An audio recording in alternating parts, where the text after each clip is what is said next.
The train shrieked to a stop at the edge of Cedar Flats, Wyoming territory, its brakes screaming like a dying thing. Inside the third-ass car, Beatrix Kincaid pressed her gloved hand to the soot-stained window and watched a whirl of dust and sunlight swallow the platform outside.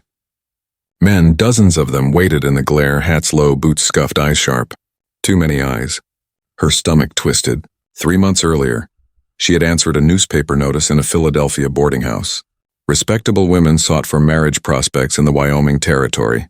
Transportation provided, security guaranteed.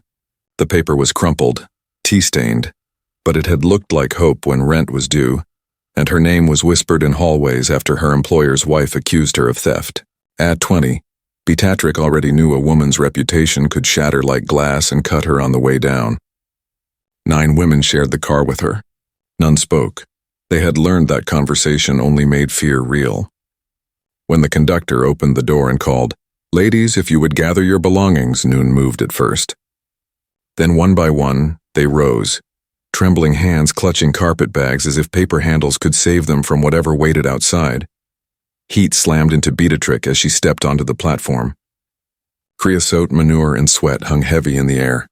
The men pressed closer, calling out, laughing. "The blonde in gray dibs on her," someone shouted. Laughter followed. Beatrix's cheeks burned. The advertisement had promised introductions. Choice. Nothing about crowds or bidding voices.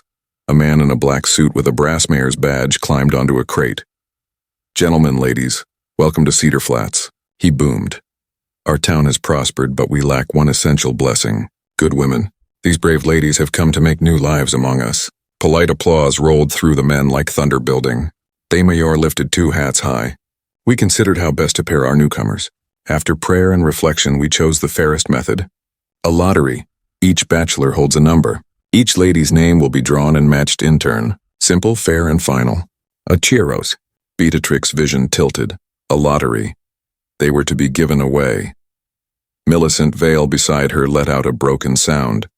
Zinnia Pritchard swayed on her feet. The mayor reached into the first hat. "Miss Coralie Lockage," he read. A dark-haired girl stepped forward, stiff as a post. "Number 17, Mr. Vernon Diva." A bearded man with missing teeth whooped, bounded onto the platform and seized her hand. "Pleased to meet you, wife," he shouted. Laughter again. Ugly and loud. Beatrix closed her eyes. She could still feel the train at her back.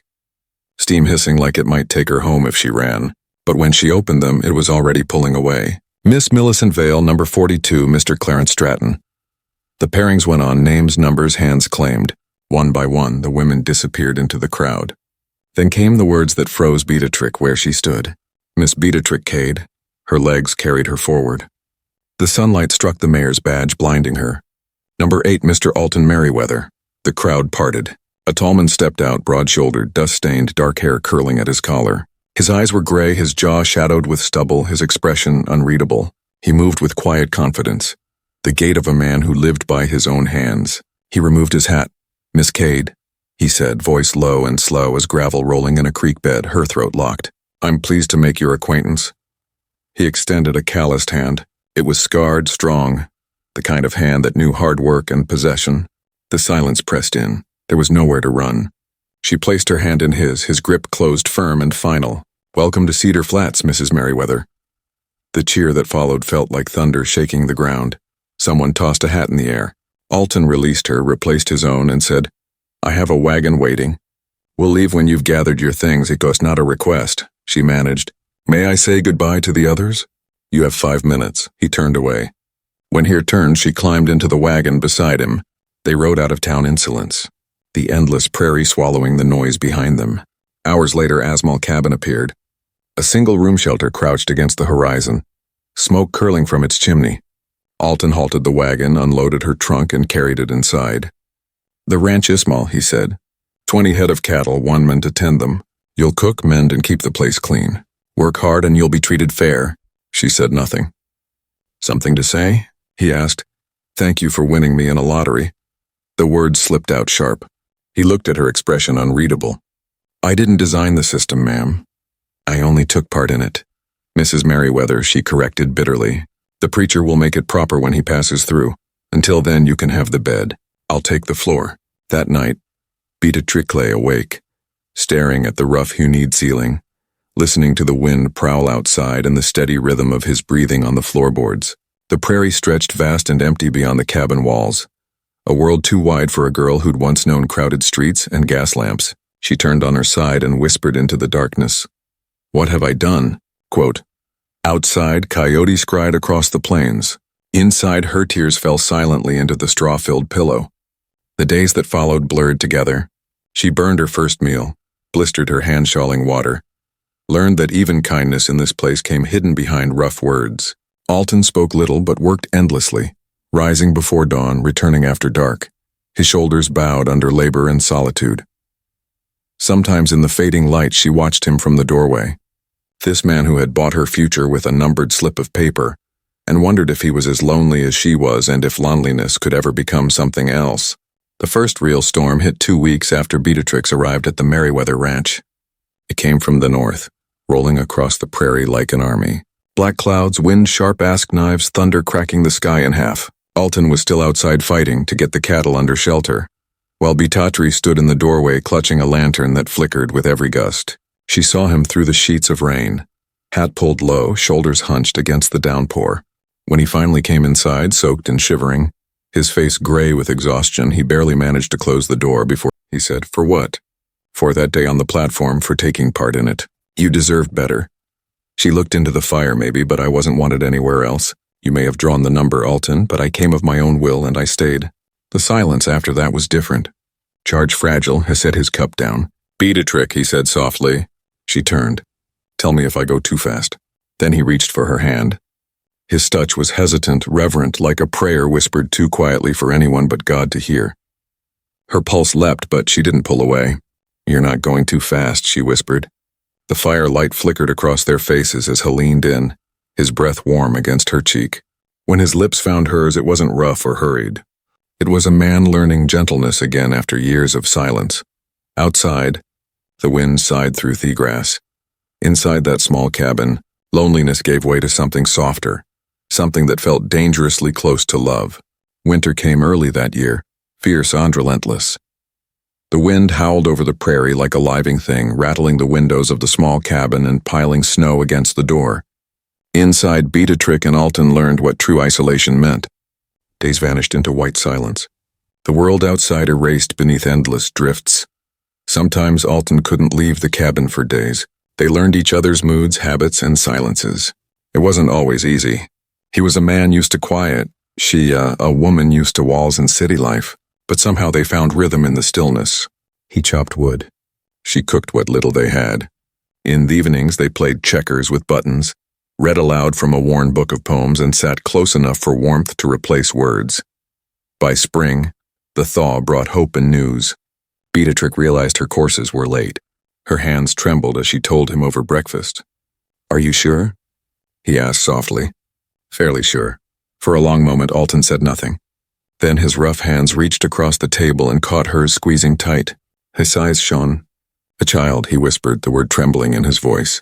"Our child," she nodded, tears rising. "I'm frightened." "So am I," he admitted. "But we'll manage. We always do." They planned everything. The cradle he would build, the little room they'd add to the cabin, the names they liked best. Alton even started humming again while he worked. A broken tune that Beatrix pretended not to recognize as Buffalo Gals, but fate had its own plans.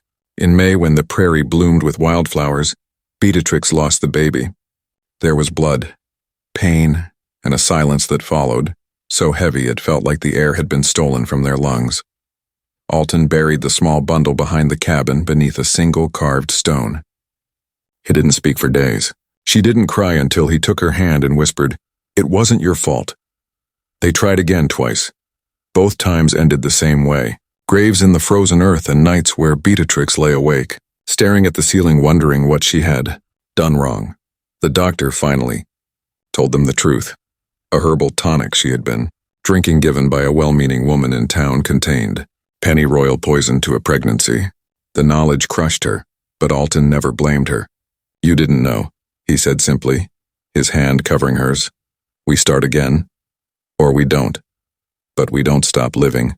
Months later, he built her a porch, a wide shaded place where they could watch the sun sink over the plains. It became their refuge. Every evening they sat side by side, sometimes in silence, sometimes with laughter, sometimes with tears. One night in May, Alton cleared his throat and knelt in the dirt before her, hat clutched in nervous fingers. "Beatrix," he said, voice thick. "We were thrown together by chance, married by lottery, not choice.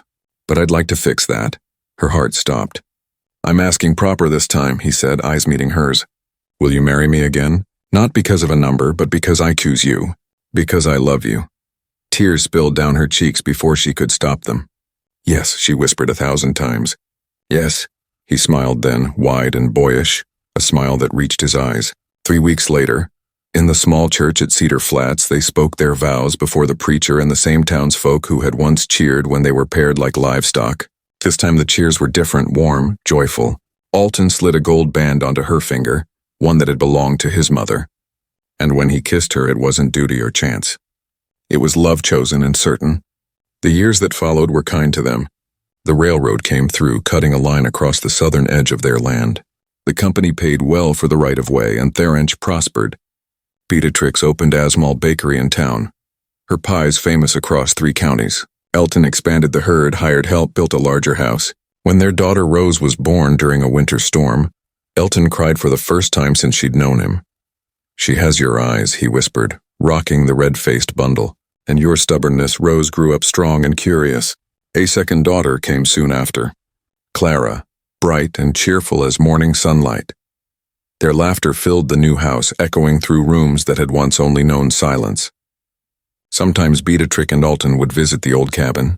It stood still, weathered but sturdy, a memory carved into the land. They would sit inside for a while, hand in hand, remembering where it all began. The fear, the lottery, the nights of loneliness and slow-growing trust. On summer evening, as the girls chased fireflies across the yard, Alton looked at his wife and said quietly, "Do you ever regret it that day in Cedar Flats?" Beatrix thought of the platform, the crowd, the humiliation. She thought of the graves, the storms, the hunger. And she thought of this, her husband's rough hand holding hers, the laughter of their daughters, the peace that had taken root in her heart. "I regret the lottery," she said softly. "But not you, never you." He smiled, leaning over to kiss her hand. "Tell me if I go too fast," he murmured, the same words he'd spoken years ago when everything between them had begun. She smiled back. "You're exactly fast enough." The sun dipped low, the prairie glowing gold in the fading light. Their daughters laughed in the distance, and the world felt wide and full and kind. The girl who had once been sold by chance and the man who had once lived by silence had built something rare on this lonely stretch of land, love born not of luck but of choice. And in the soft hum of summer, surrounded by everything they had made together, they finally understood that sometimes the wildest frontiers are not the ones outside, but the ones we learn to cross within our own hearts.